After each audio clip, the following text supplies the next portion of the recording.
Mi nombre es Alejandra Berezovsky y estamos en La Voz del Interior. Bienvenidos en el ciclo de entrevistas por los 115 años de este diario para imaginar o proyectar un mejor futuro.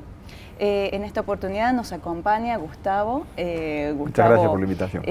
Acaba de sacar este libro. Es uno de los compiladores de este libro, Gustavo Morelo, que es licenciado en Filosofía, licenciado en Teología. Sos además doctor en Sociología por la UBA. Así es. Y actualmente sos docente de Sociología en la Universidad Boston College. En Boston College, en Estados Unidos, en Boston, en la ciudad de Boston. Bueno, una alegría que se haya presentado este libro porque implicó una investigación muy grande de más de 3 años entre distintas universidades, entre distintos equipos, una investigación regional que permite conocer desde la sociología un poco más la vivencia religiosa. Así es, así es. Fue un proyecto muy importante, gracias a Dios conseguimos el financiamiento de la John Templeton Foundation, que nos permitió coordinar un equipo de investigadores en América Latina. Y esto nos permite conocer un poco más lo que está pasando a nivel religioso en América Latina, sobre todo a nivel de la práctica religiosa. ¿Qué hacen los latinoamericanos cuando hacen religión? No tanto lo que dicen las instituciones, sino lo que la gente hace. Y eso nos permite conocer mejor el mapa, ponerle color al mapa, la cartografía religiosa de las ciudades que participaron. Montevideo en Uruguay, Lima en Perú y Córdoba aquí en Argentina. ¿Se puede hacer en Córdoba un mapa o un perfil, una composición de cómo está dividido en materia de identificación religiosa y de vivencia religiosa aquí? Sí, tenemos algunos datos que nos sobre todo Delfos, la consultora Delfos, la que más saca datos con más consistencia a través del tiempo sobre religión en la ciudad de Córdoba, y algunos otros datos de algunos trabajos académicos que se han producido. Yo te diría que en este momento tenemos un 65, alrededor del 65% de una población católica, es decir, el catolicismo sigue siendo mayoritario, pero ya no es monopólico o hegemónico, sino que ya comparte, digamos, el espacio religioso con otras creencias. En términos de identificación religiosa, el segundo lugar más fuerte lo ocupan los evangélicos, en torno al 10%, que se han instalado en la sociedad, no solamente en términos numéricos, pero lo vemos en participación política, en participación social, vemos la presencia barrial y también en el centro de la ciudad de iglesias, de templos, pero también vemos la presencia de pastoras, de pastores en el entramado social de la ciudad de Córdoba. Tenemos los otros grupos religiosos, minorías religiosas tradicionales en Córdoba, como la comunidad judía, la comunidad islámica, los protestantes históricos, los grupos Bahá'í, la comunidad armenia, que se han consolidado, ya son parte del espacio cordobés, digamos, ¿no? Ya uno no concibe la ciudad de Córdoba sin la sinagoga de la calle Alvear, sin el templo armenio de Barrio General Paz, forman parte del entramado de la ciudad. Yo creo que esas minorías que siempre han estado presentes en la ciudad de Córdoba, hoy tienen mucha mayor visibilidad, en parte también gracias a las redes sociales. Y el trabajo de La Voz, que con esa columna sobre diversidad religiosa, va mostrando a la comunidad este tipo de cosas. Y finalmente un grupo que está emergiendo en términos de interés sociológico, que es el de los no afiliados. O sea, no es solamente los ateos o los agnósticos, que siempre hubo un 5%, sino que tenemos un 20% de personas que dicen creer en Dios, pero que no están afiliadas, que no se identifican con ninguna institución religiosa.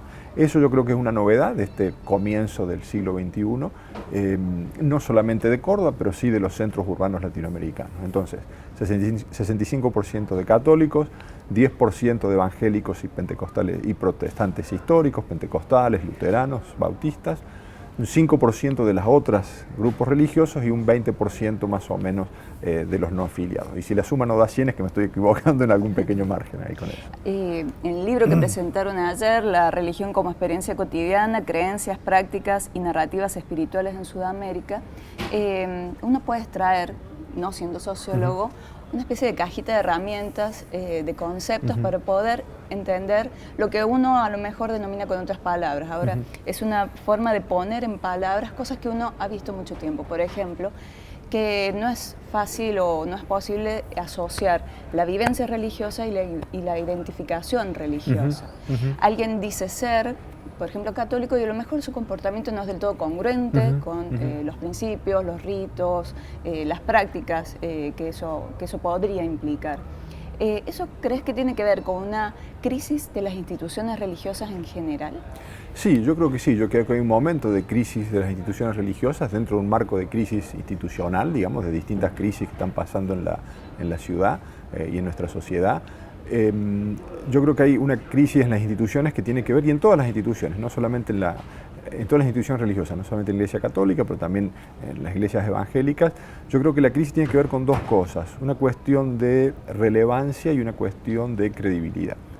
En términos de relevancia es un tema permanente en las instituciones religiosas, porque la institución religiosa tiene una dinámica muy interesante, digamos. Por un lado tiene que conservar un tesoro, algo que consideran valioso, una revelación que viene de Dios, que las religiones consideran que es valioso, y lo tienen que preservar y lo tienen que difundir. Pero como lo tienen que difundir, tienen que adaptarse al público que va a recibir ese patrimonio religioso. Entonces, por un lado tienen que preservar algo para que no se corrompa, pero por otro lado tienen que adaptarlo para que se difunda. Si lo adaptan demasiado, es como si fuese un vino. Si vos lo adaptas demasiado al mercado, el vino pierde el sabor, ¿no? Entonces deja de ser relevante, se transforma en un vino más. Ahora, si vos lo conservas tanto que no lo podés ofrecer, que no lo podés vender, tampoco tiene mucho sentido porque queda reducido a un grupito muy pequeño, ¿no? Esta tensión entre conservar algo en su autenticidad, en su originalidad, o adaptarlo para que sea relevante al día de hoy, es una tensión propia de las instituciones religiosas, y yo creo que ahí hay una tensión en todas las instituciones. Qué adaptar del evangelismo y qué conservar del evangelismo, qué adaptar del judaísmo y qué conservar, y del catolicismo lo mismo, ¿no? Yo creo que creo que es un problema más general. Y otro problema serio de las instituciones religiosas hoy es el tema de la credibilidad.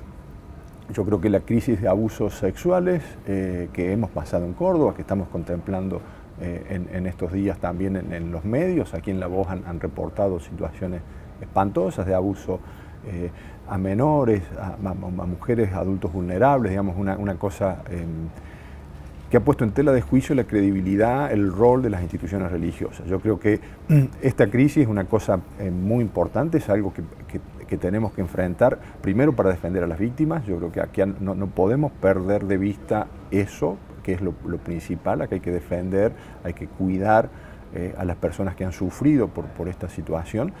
Y esto significa transformar también de alguna manera las instituciones religiosas. Yo creo que esto pone que ¿qué me van a venir a decir a mí si mira lo que ellos hacen? Digamos, ¿no? Yo creo que ese tema de la credibilidad ha golpeado muy fuerte a todas las instituciones de la sociedad cordobesa en general, a las instituciones religiosas también y en particular.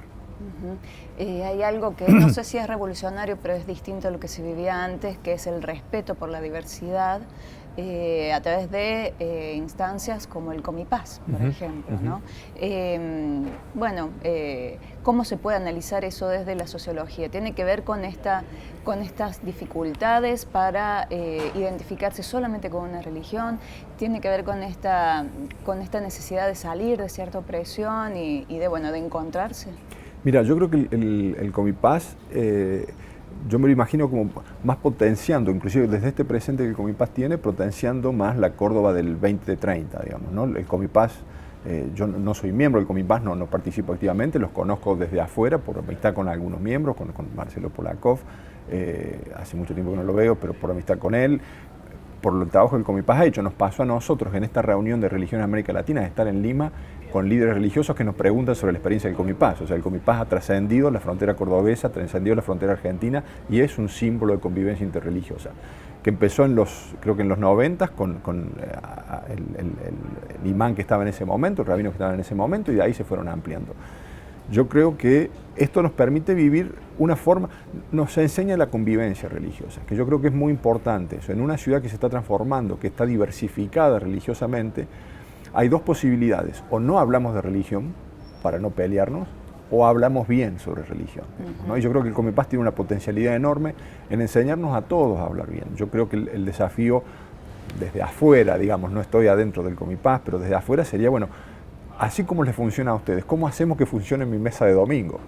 ¿No? Porque las casas cordobesas, los hogares cordobeses se están diversificando. Ya es común que dentro de la familia uno encuentre diversidad religiosa. algún evangélico, algún católico o alguien que no cree. Y eso hay que manejarlo, hay que saberlo manejar. Yo creo que ahí hay una potencialidad enorme de este tipo de instituciones que nos pueden enseñar a cómo manejar la diversidad religiosa. Bien.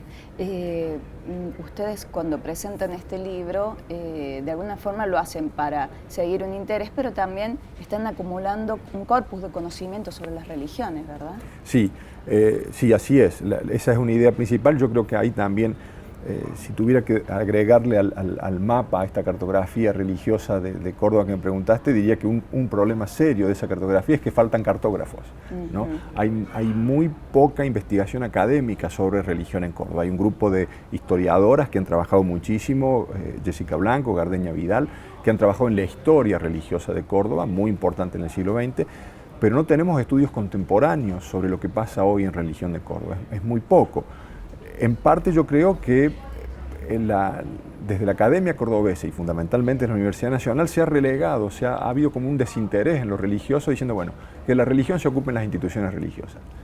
Y las instituciones religiosas hacen teología. Las instituciones religiosas cuando estudian la religión, la estudian con un interés propio, es decir, cómo hacemos nosotros para entendernos, para mejorar nuestro mensaje, para adaptar nuestro mensaje a estos desafíos religiosos que plantea la modernidad que te decía al principio. Pero las instituciones religiosas no estudian la religión en sí como un fenómeno sociocultural. Y yo creo que ahí hay una deuda de la Academia Cordobesa sobre los estudios religiosos, digamos, ¿no? Yo creo que necesitamos estudiar lo religioso más como un problema sociocultural, digamos. ¿Qué nos dice la religión de una sociedad en general? ¿Qué nos dice la religión sobre la cultura?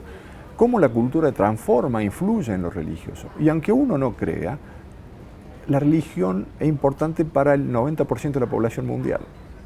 Entonces, por una cuestión demográfica, como científicos sociales, necesitamos entender eso, que es tan importante para el 90% de la población. Aunque en general los científicos estemos en el 10% que no cree, digamos, ¿no? Pero más allá de eso, yo creo que hay un desafío por estudiar. Nosotros lo que estamos tratando de hacer es eso, es generar ese volumen de investigación. Estamos tratando de formar investigadores, de conseguir recursos de otros lados para poder acompañar esta formación, que siempre es cara, que siempre es costosa. Pero tenemos gente muy importante en Córdoba, Hugo Rabia, que es el que dirige esto, es un colega de primer nivel, con relevancia internacional. Entonces estamos tratando de generar estos equipos que puedan ayudar a entender lo religioso más allá de lo que las instituciones religiosas dicen. Bueno, Gustavo, muchas gracias por ayudarnos a nosotros a comprender